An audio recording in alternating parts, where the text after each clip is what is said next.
बोले जय विठ्ठल જાય છે ને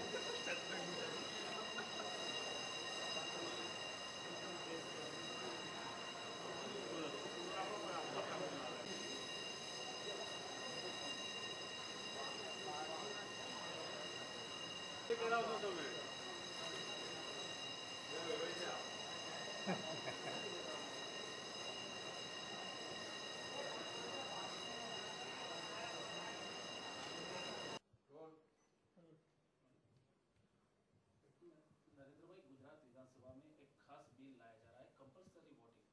क्यों जरूरत हुई इस बिल की? भारत में जब भी चुनाव होते हैं देश के सभी टीवी मीडिया इंटेलेक्चुअल्स डिबेट करते रहते हैं कि हिंदुस्तान में मतदान कम होता जा रहा है, मतदान बढ़ना चाहिए,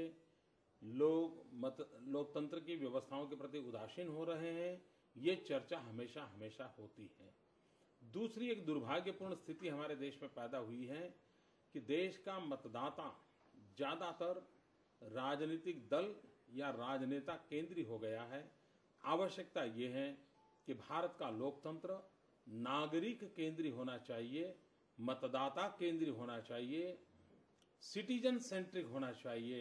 और इसलिए जो न्यूट्रल मतदाता हैं उनकी ताकत बढ़नी चाहिए।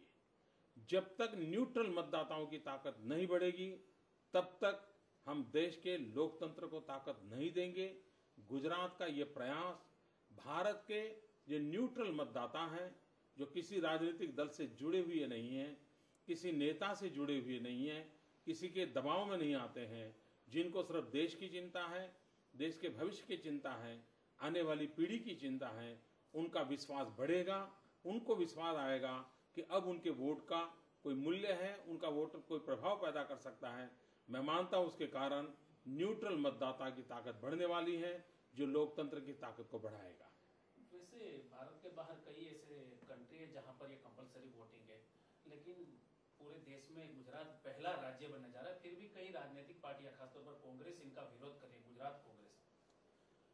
देखिए, दुनिया के कई समृद्ध देश, शिक्षित देश और पुरानी लोकशाही वाले देश कंपलसरी वोटिंग की ओर गए हैं और उसका उनको फायदा भी मिला है, क्योंकि जनता सक्रिय रूप से शासन का निर्णय करने लगी है। और मुझे हैरानी है, हमारे कांग्रेस के मित्र जब विरोध करते हैं उनको इतना तो पता होना चाहिए, और कोई देश का पता हो या ना हो, कम से कम इटली का तो पता हो। इटली में कंपलसरी वोटिंग है।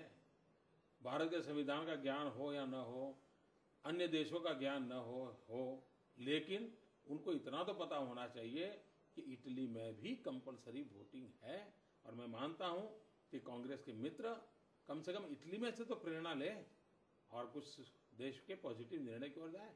और एक विषय है, हमारे देश में चर्चा होती है कि चुनाव में खर्चा बहुत ज्यादा होता है। अगर चुनाव में खर्च ज्यादा होता है तो उसको कम करना है, तो ये उपाय सबसे अच्छा है।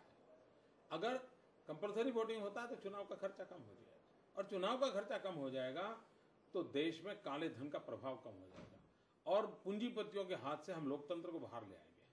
लोकतंत्र को पूंजीपतियों के हाथ से बाहर निकालने का उत्तम मार्ग है ये मतदान की व्यवस्था। और मुझे विश्वास है कि भारत के अंदर लोकतंत्र को पुष्ट करने के इस मार्ग पर आने वाले दिनों में और भी राज्य चलेंगे, देश भी चलेगा। नरेंद्र भाई, एक बात ये भी है कि अगर कोई वोटिंग नहीं करता है तो उनको डिफॉल्टर घोषित किया जाएगा, तो मतलब फ्यूचर में उनको भी परेशानी नहीं होगी। पहली बात यह है, ये रेगुलेटरी व्यवस्था है।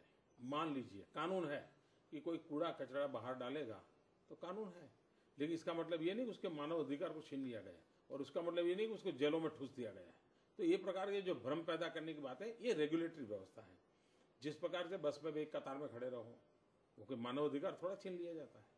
आप डिसिप्लिन से रहो, कुछ अपशब्द मत बोलो, ये सारी जो बस उसी प्रकार से अगर आप मान लीजिए वोट नहीं डाला तो आपको मौका है कि भाई इन कारणों से मैंने वोट डाला नहीं, सुविधा है आपको। दूसरी बात है कि अगर मान लीजिए उसने वोट नहीं डाला और जिन्हें लगता है कि उसने वोट नहीं डाला है, तो क्या होगा, ज्यादा से ज्यादा रूल्स बनेंगे, सब मिलकर के बनाएंगे, सभी दल को विश्वास में लेकर के बनाया जाएगा। और रूल्स क्या होगा, मान लीजिए कोई कहता है कि भाई आपको बंगला बनाना है, तो बंगला बनाना है तो ये ले आओ पर्चा कि आपने वोट दिया था। और क्या देश के लिए 5 साल में एक बार आधा घंटा देना चाहिए कि नहीं देना चाहिए? 5 साल में एक बार घर से जाकर के बटन दबाना है। देश के लिए लोगों ने बलिदान दे दिए, अंडमान निकोबार की जेलों में जिंदगी काट दी। हम आधा घंटा नहीं देख सकते क्या? तो ये माहौल बनाने के लिए जरूरी है। तीसरी बात ये है कि अगर हम वोट को कंपलसरी करते हैं, आज क्या होता है, मान लीजिए मुझे 50 गांव के अंदर जनप्रतिनिधि बनना है, 2 गांव बड़े हैं, मैं उसी की संभाल करूंगा, उसी से वोट ले लूंगा और निकाल दूंगा। लेकिन बाकी 48 गांव हैं जिनका कोई देखूंगा ही नहीं। अगर मुझे इंक्लूसिव ग्रोथ करना है, इंक्लूसिव डेवलपमेंट का कंसेप्ट है, तो यही रास्ता है कि जनप्रतिनिधियों को जवाबदेह बनाएगा। सबकी ओर देखना पड़ेगा, सबकी भलाई के लिए सोचना पड़ेगा, सब क्षेत्रों के विकास के लिए मजबूर होना पड़ेगा। आपने बताया कि इस बिल पास होने के बाद बहुत सारा खर्चा बचेगा। खासतौर पर पिछले चुनाव में काले धन की बहुत डिबेट हुई थी, खासतौर पर भारतीय जनता पार्टी के साथ। तो इस बिल के तहत आपको लग रहा है कि उसमें भी बहुत सारा बिल्कुल साफ है। कंपलसरी वोटिंग के कारण चुनाव का खर्चा एकदम कम हो जाएगा, और चुनाव का खर्चा कम होगा तो काले धन का प्रभाव कम हो जाएगा, पूंजीपतियों का प्रभाव कम हो जाएगा, और लोकतंत्र नागरिकों को जवाबदेह बन जाएगा। नागरिक और लोकतंत्र का सीधी सीधी ताकत बन जाएगी, और देश के अर्थतंत्र पर भी काले धन का प्रभाव है वो भी समाप्त हो जाएगा। एक आखिरी सवाल, 2010 में स्थानीय चुनाव होने वाले हैं, तब तक इनका इम्प्लीमेंटेशन हो जाएगा, क्या लगता है आपको किस प्रकार से इनका फायदा हो जाएगा? देखिए, ये चुनावी फायदे के लिए नहीं है, ये लोकतंत्र के फायदे के लिए। लोकतंत्र मजबूत बनेगा और इसका फायदा सभी राजनीतिक दल को मिलने वाला है। कोई एक राजनीतिक दल, एक दल का खर्चा कम नहीं होगा, सब दलों का खर्चा कम होगा। इसलिए ये लोकतंत्र का फायदा होने वाला है। धन्यवाद मित्रों। भाई जो 4 वाग्या पहला कोई काई न करे, 4 પહેલા ના કરો। કન્ફર્મ કરીને જવા.